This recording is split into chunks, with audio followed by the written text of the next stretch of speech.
everyone, so today's video is going to be another video for Autism Acceptance Month.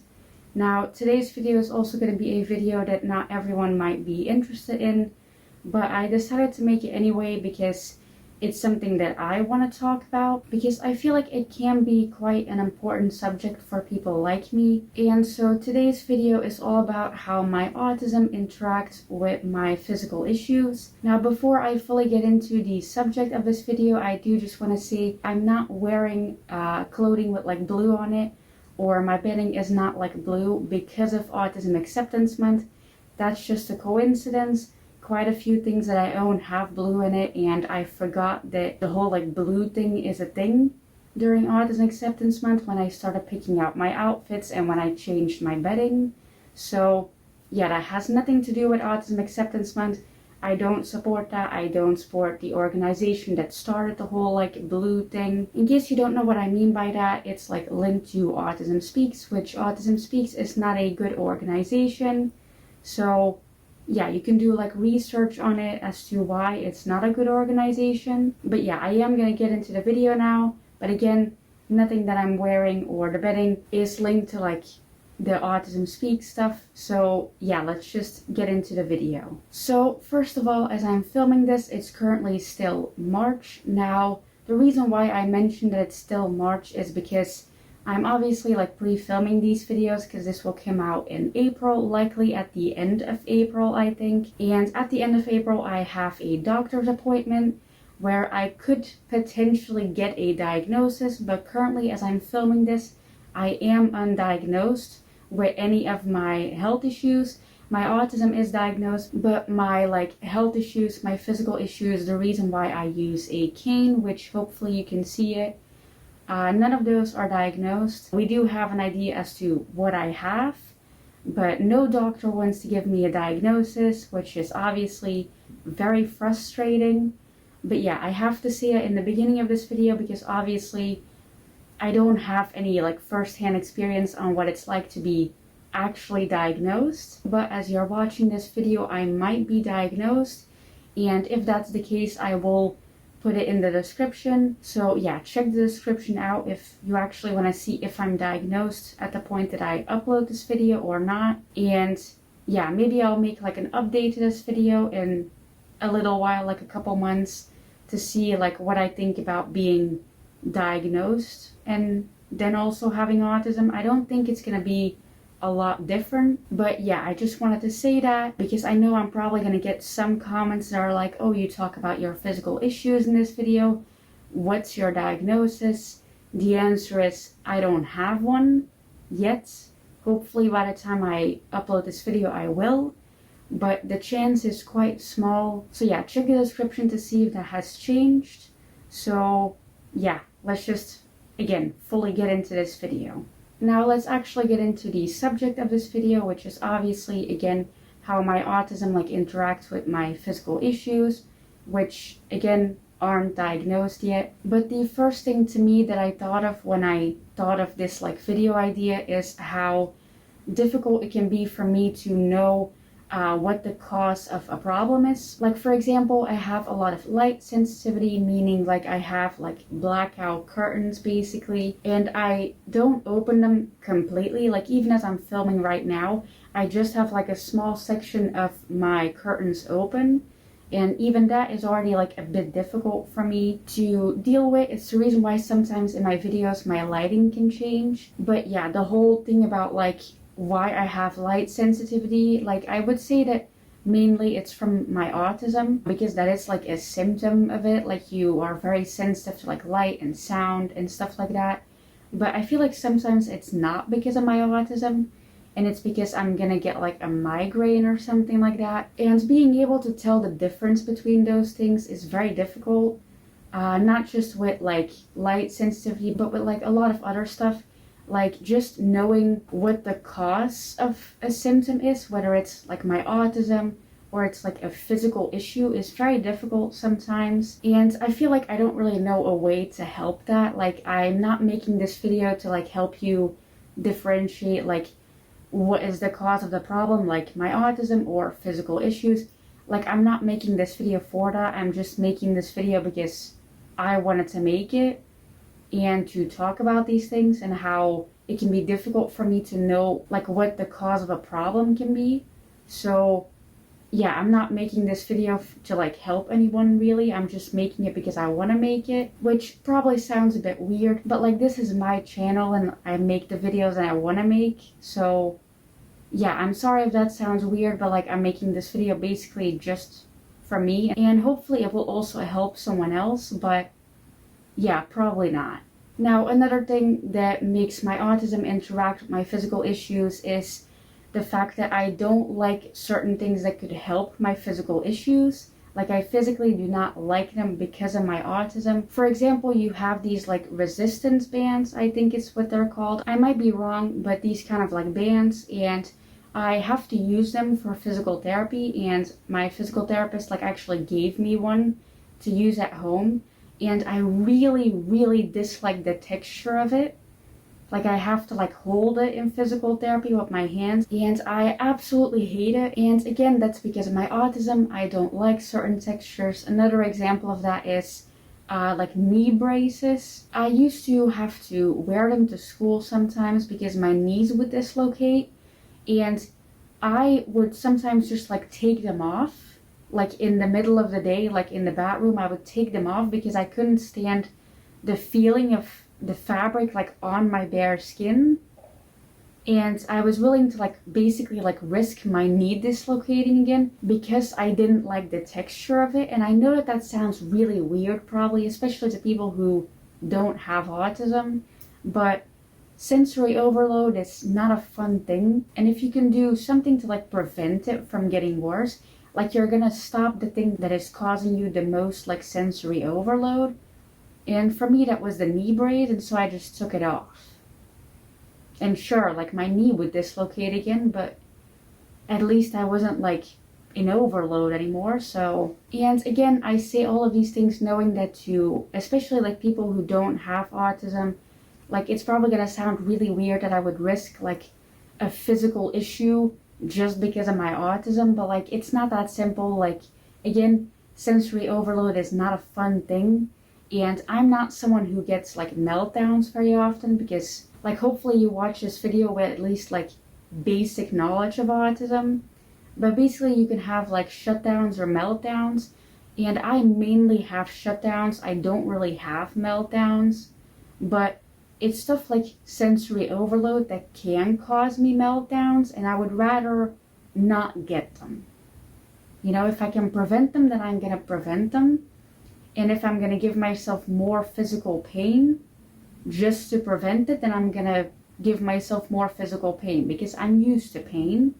I'm not used to having meltdowns. I don't know if that makes sense, but to me it does. So yeah. Now, as I already stated in the beginning of this video, even though I'm undiagnosed with my physical issues, we do have an idea as to what I have because I've done research and stuff like that. And one of the symptoms that I don't seem to have yet, hopefully I will never have it, is stomach issues, which my stomach is already quite sensitive. But a lot of people with this condition that again I think I might have, I'm not specifically gonna mention it because I don't know, that feels weird, like I'm not diagnosed yet. But yeah, like they have like stomach issues, and their stomach issues are bad enough that they have to have a feeding tube, which to me, having stuff like shoved in my nose and like down my throat sounds like my absolute worst nightmare. Like I'm sure it does for everyone, but especially for me with my autism, I feel like that's gonna be, again, my absolute worst nightmare. Like I can't stand stuff like that. I've had to have like procedures where they kind of have to do that, and for me it's not really like the pain that's the problem, because again, I'm in pain basically like always, and I'm used to that, but it's the physical sensation of something being in your nose and like down your throat. Like I really don't think I'm gonna like it, especially for something more like permanent, because a procedure like that takes only like a little bit of time. Like you know it's gonna be over and you know that thing's gonna come out. But with something permanent like a feeding tube, like it's not gonna be forever obviously, but it is gonna be for quite a while, and I don't think I would be able to stand that. So yeah, that's the way that like my autism could like impact my physical issues, because I don't want to do certain things that could help my physical issues. I am probably still gonna do them, even if they make me very, very uncomfortable. But I would like benefit from them less, I feel like, because I would be so uncomfortable. Because I feel like a lot of people who have these kind of issues and then don't have autism, like they're gonna be a lot more comfortable, a lot more, you know, happy because they're now not in a lot of pain anymore. But I feel like I would still be very, very uncomfortable and in pain, not just like physically, but also just like mentally, from the fact that I am doing something that I really, really don't like. And I feel like me reacting like that to things like that, for example, like the feeding tube, like I feel like it would also impact my physical issues again because of the way I react to it with my autism. I feel like it would also impact my physical issues then, because I would be having meltdowns probably, and obviously like having a meltdown can also impact you physically. So I feel like it would just be like a vicious cycle of just like me having a physical issue, me doing something about it, my autism not liking the thing that I'm doing about it, and me getting more physical issues because my autism doesn't like it. And I feel like, again, it's just a vicious cycle. So yeah, I hope that makes sense the way that I explained it, because in the middle of me explaining it, like someone started like ringing the doorbell and they were not like answering when I asked who it was. So now I'm a little bit on edge because I don't know who that was, and I can't go downstairs because my legs are too bad today. So yeah, hopefully that made sense. I feel like it didn't, but hopefully I can make it make sense with like editing or something like that. So yeah, let's just move on to the next thing that I want to talk about, I guess. Now, the next thing that I want to talk about in this video is something that I've kind of already talked about, I think. But again, because they just rung the doorbell, I don't remember if I actually said it or not. So I'm just going to say it again. If I already said it, I'm really sorry. Again, I'm just like disassociating a bit today. So yeah, I'm not fully here for some reason. So yeah, the thing that I wanted to talk about is how physical pain can cause sensory overload. So not only can like sensory overload cause physical pain can also cause sensory overload. It's again because I feel like I don't really have to explain this, because I feel like most people, even like non-autistic people, will understand it. But if you're in a lot of physical pain, that's obviously a lot to deal with. And, you know, if you're feeling a lot of different things in a lot of different places, like obviously it can cause sensory overload. The problem with that obviously is that like you can't really stop it. Like unlike when I have like a lot of light sensitivity and it's causing me sensory overload, I can just close my blackout curtains. Whereas if I have a lot of physical pain and it's causing me sensory overload, I can't really like close my pain like I would close curtains. Like I can't really do that. So I'm kind of just like stuck with the sensory overload, and I just kind of have to get used to it. And what's helping a lot with me personally is to use my noise canceling headphones and actually like play something through it. Because most of the time when I use my noise canceling headphones, I don't really play anything. I just use it so that everything's quiet. However, if I have everything quiet while I'm in a lot of physical pain, that actually makes me focus on it more and makes my sensory overload worse. So I will actually play something through it, like music or something like that, because in that instance it's not really like sound that's causing me sensory overload, it's pain. So in order to not like pay attention to it, I will try to like redirect my brain somewhere else, like music for example. I hope that all makes sense, because I feel like this video is just me describing things that I feel, and everyone's gonna watch this video and be like, I've never felt that. I don't know what she's talking about.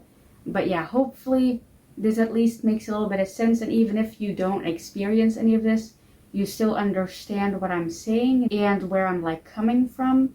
So yeah, maybe this video will give you a bit of perspective. I honestly don't know why I decided to make this video, but yeah, hopefully it's still a good video, I guess. Now, another way that my autism interacts with my physical issues is the fact that my autism makes it very difficult for me to recognize where pain is coming from. Like, I can usually tell which part of my body it's coming from, but I can't tell like what the sensation is. Like, for example, a lot of doctors will like ask me, like, is it like a tingling feeling? Is it like a throbbing feeling? And I'm just kind of like sitting there like, what does that mean? Like, what does that feel like? And then they can't describe it because it's just something you gotta feel, and I don't feel it. Like, I feel it, but I wouldn't know if I felt it because I don't know what it feels like, you know? Like, does that make sense? Like, again, I feel like this video is so like specific that like people are just gonna watch this and be like, no, I don't know what that's like because I'm not autistic. And I'm like, okay, but do you at least understand like what I'm trying to say? Like, it's very difficult for me to like realize what I'm feeling. Like, I know it's pain and I know where it is, but I don't know what type of pain it is because I can't like describe it properly. And obviously, like I already said, that can cause a problem at like doctor's offices, which I might someday make like a whole video about like my very bad experience with doctors and how much medical trauma I have. But for now, in this video, I'm just going to mention the things that matter. For example, how doctors treat me differently when they find out that I'm autistic. Like, you can immediately see that their behavior towards me changes, and how if they at one point in the like appointment did believe me, which usually that's very rare because I'm a very young person who's walking into a doctor's office with a cane. And a lot of doctors immediately like don't believe me at all because I'm so young. But if there is an instance where they do actually kind of believe me, usually not fully, but if there is an instance where they kind of believe me, you can see that the second they find out that I'm autistic, which I don't even have to say it, they usually read it in my file. And if they read it, you can see the second that they read it. Like, you can see, I don't need to see what's on their computer to know that they just read that I'm autistic. Because you can see their behavior instantly change. You can see them start to like treat me like a child and explain things to me in a very soft voice. And I actually had an experience like this just a couple days ago, which I don't fully want to talk about that because I'm still very much like processing it. Because it was a very like traumatic appointment, which I know that to a lot of people who don't have like medical trauma, that's gonna sound really weird, but it was traumatic to have like a doctor not believe anything that you say and just tell you to work out and, you know, get fit and everything will be fine, and refuse to give you a diagnosis when they could give you a diagnosis. Like, stuff like that is very traumatic. Like, it makes you not want to go to any doctor's appointments, which this was actually my first doctor's appointment in like months. And so I was very nervous for it. I was very scared, and then that happened. He didn't believe me and refused to give me a diagnosis, told me that I didn't need a diagnosis because it would make me stop wanting to get better. And yeah, like overall, it was just like a very bad appointment. And most of my appointments go like that, not just because of my autism, obviously, also because I'm young and I'm a woman, and because of that, they tend to not believe me. But the autism does play like a very big part in it, just because, again, the second that they read that I'm autistic, they instantly believe me less, because they're like, oh, she has mental issues, so because of that, she's probably making it up. The reason why I said mental issue like this is because autism is not a mental issue. Like, I do also have mental issues, but they're not making me like fake having chronic pain, you know? Like, that's not really how it works. Like, my chronic pain makes my mental issues worse because I can't like go outside when everyone's like outside. So yeah, anyway, let's just move on from this subject because I am like getting like upset from it because it just happened. So I'm not going to talk about it anymore. But yeah, just know that like if you're autistic and you go to a doctor for a physical issue and they know that you're autistic, they're basically just going to say that everything is because of the autism and you don't know what you're feeling, which is kind of true. I don't know what kind of pain I feel, but like I feel pain. So like treat me for it maybe. Like, don't just not treat me just because I'm autistic. Like, that's really weird. So yeah, let's move on from this, because again, like I said, I'm getting upset. Now, I do just want to talk a bit more generally about like autism and being at the doctor's with stuff like physical pain, because I know I said I wouldn't talk about it anymore, but like that's just me talking about that very specific experience that I just had. And I do still want to talk about like what it's like to be autistic and being at the doctor's, because I feel like that's a very important thing to talk about, considering that me being autistic can really like put me in danger at the doctor's, not just because they won't believe me, but obviously because like they'll write stuff down that is not good in my file, like saying that I'm lying about my pain. And because of that, I have the chance of like not getting treatment in the future, which obviously puts me at risk. So yeah, I do want to talk about that still, but I'm not going to talk about specific experiences, I think, because again, it makes me a bit too upset. So yeah. So one thing that is a problem with my autism at the doctor specifically is my muteness. Now, I've talked about this before, how I am selectively mute, or this word, which again, I cannot pronounce the first word, but yeah, how I am this. And doctor's offices are one of the places where I like struggle with my muteness, because they want me to talk about what I'm feeling, but because of all of my bad experiences, like I tend to go a bit mute. Usually not fully mute, because I do still have to speak, and if I don't, they won't treat me at all. So I will still speak, but I won't say everything that I want to say, and then I will beat myself up for it when I'm home, and I'll be like, oh, I should have said that when they told me that that can be possible. I should have like put my foot down and said, yes, it can, I'm experiencing it. But most of the time I can't do that because of my muteness. And my muteness in those situations, like doctor's appointments, is not just because of the fact that it's a doctor's appointment and my medical trauma, but it's also just because like my pain. And usually you have to be in a waiting room for very long before you go to the doctor. The last doctor's appointment that I had last week, which again, not going to talk about it too much, but we literally had to wait for like an hour. Like he was like an hour late with his appointment, and I was just like dying in that chair. And by the time that we were actually seen by that doctor, I was in so much pain I could barely think, let alone like explain what my pain is, where it's coming from, what the problem is. Like it was a whole mess.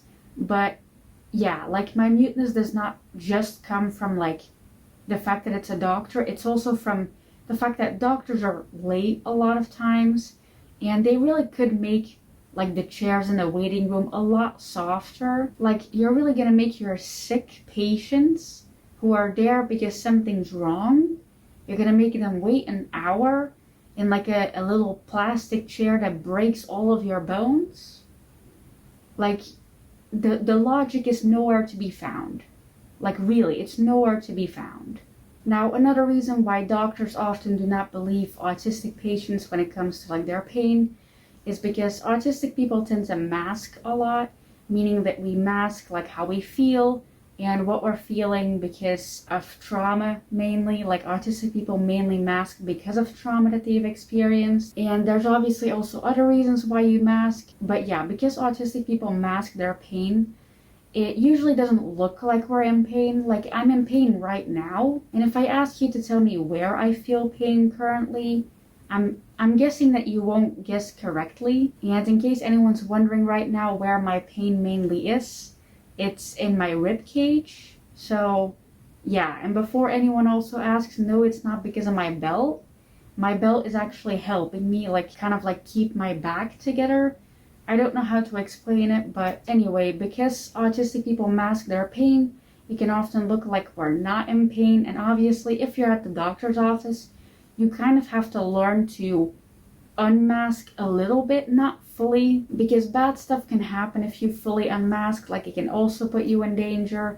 So yeah, you can't fully unmask, but you have to kind of unmask to physically show the pain on your face, which I know that to a lot of people, especially like non-autistic people, that might sound a bit strange, how we have to kind of like force ourselves to show pain in our face, but I learned from a very young age that if I don't do that, people don't think I'm actually in pain. Like, I could be bleeding, like literally bleeding, like there'll be physical evidence of a wound, and if I'm not like actually showing pain on my face, like they're not gonna believe I'm actually in pain. So yeah, I learned that from a very young age to show that I'm in pain, especially to doctors. But yeah, it's because we mask so often that like doctors don't tend to believe us. Another thing is also the fact that autistic people don't tend to make eye contact very often. And when I'm at the doctor's, I usually force myself to look a doctor in the face and in the eyes, because I know that if I don't, while I'm explaining my pain, they're gonna think that I'm lying, because that's one of the tells to like tell if someone is lying. They're looking to the side. But like, autistic people always look to the side. Like, I do that so often. I just did it. Like, that's just me looking away because I'm uncomfortable looking in one spot for too long, especially someone's eyes. So like, when I'm at the doctor's, like again, I force myself to like look in their eyes, especially when I'm explaining what pain I feel. And so for me to like look a doctor in the eyes, show my pain on my face, make sure I don't show too much pain in my face, make sure I don't look in their eyes for too long and too hard, make sure that I speak very clearly and that I don't stutter, make sure that I say enough but also not too much, because otherwise I'm going to be seen as bossy. And to do all of those things while I'm in a lot of pain, from like waiting in a waiting room on tiny plastic chairs for like an hour, like that's basically impossible. And so because of that, doctor's appointments don't go well, because I'll always miss one of those things. Either I don't make enough eye contact, or I'm too quiet, or I don't show my pain enough, I can't describe it enough. And because of that, like, again, doctors just see one of those things not being done well, and they go, oh, she's autistic, she's lying, she's clearly not in pain, let's send her away again. After having her literally wait an hour in a chair in the waiting room, let's send her away after like 5 minutes. Like, it's very unbelievable. Like, I feel like I say all of this and people are gonna be like, that's not true. Like, it literally is. Like, that's just what it's like to be at the doctor's when you're autistic and you have physical issues. Like, they just don't believe you. And it's very difficult to make them believe you because it's all on you. Like, the doctors don't need to change their behavior. They don't need to change the way they view autistic people. It's all on you as the autistic person to make sure you look as non-autistic as possible. Which, again, if you're in physical pain, it's very difficult to do that. Now, I would love to end this video with like tips on how to deal with being at the doctor's while you're autistic, or just in general how to deal with physical pain and physical issues while you're autistic. But frankly, I don't have any tips, because again, that's not what this video is about. This video is just me sharing my struggles, I guess, because I don't really have anyone else to share it with, because a lot of people seem interested in that type of stuff. Like, I replied to a tweet a couple days ago, which at this point that this video will be uploaded, it won't be a couple days anymore, but I replied to a tweet which was this, like, I hope I can show it, but I basically shared an experience that I had with a doctor who refused to treat me at all after they found out that I was autistic, because autistic patients are the worst patients and they always like lie and stuff like that. And it got like so many likes. Like, maybe it's not a lot for you guys, but like, I have a very small Twitter, and so because of that, like, the fact that I got so many likes clearly shows that like a lot of people find this stuff very bad, but also very interesting, especially if they don't experience it themselves, which a lot of people in the comments of this tweet actually said they were experiencing stuff like this as well. And how strange it is, considering autistic people are less likely to lie, especially about stuff like physical pain. But because us autistic people show behaviors that in non-autistic people would be seen as lying, because we show those behaviors, doctors automatically think that we're lying, even though to autistic people, those are not behaviors of lying. Those are just behaviors that we naturally do. Like, again, like I already said, the eye contact thing. Like, just because an autistic person is not making eye contact doesn't mean that they're lying. We're just not good at making eye contact.